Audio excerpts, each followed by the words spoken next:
હાલ અત્યારે સ્વચ્છ ભારત અભિયાન ચાલી રહ્યું છે અને તે જ અંતર્ગત શહેરમાં જાહેર રસ્તા પર કચરા નાખી અને ગંદકી ફેલાવતા વ્યક્તિઓની સામે કાર્યવાહી કરવામાં આવી રહી છે। શહેરના Ajwa road Kailash party plot પાસે એક જાન અને આ જાનમાં જાહેરમાં ફટાકડા ફોડ્યા અને ફટાકડા ફોડ્યા બાદ ફુવારાથી કાગળનો જે કચરો કરવામાં આવ્યો તે અંતર્ગત મ્યુનિસિપલ કોર્પોરેશન દ્વારા આ વ્યક્તિઓની સામે 2500 રૂપિયાનો દંડ વસૂલવામાં આવ્યો છે, સાથે જ કાર્યવાહી પણ કરવામાં આવી છે।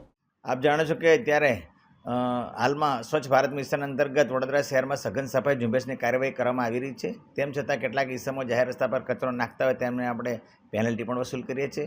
તેના ભાગરૂપે રોજ આજવા રોડ પર એક આયોજક દ્વારા લગ્નના મંડપના જે વરઘોડાની અંદર ફટાકડા ફોડી અને જાહેર માર્ગની અંદર જે પેપર વેરીને જાહેર માર્ગ પર કચરો કરવામાં આવતા આયોજક પાસેથી પેનલ્ટી 2500 રૂપિયાની પેનલ્ટી વસૂલ કરવામાં આવેલ છે અને તેને હવે આ પ્રકારનું કૃત્ય નહીં કરવા માટે સૂચના આપવામાં આવેલી છે। શું અપીલ રહેશે આવા પ્રકારના કિસ્સાઓ?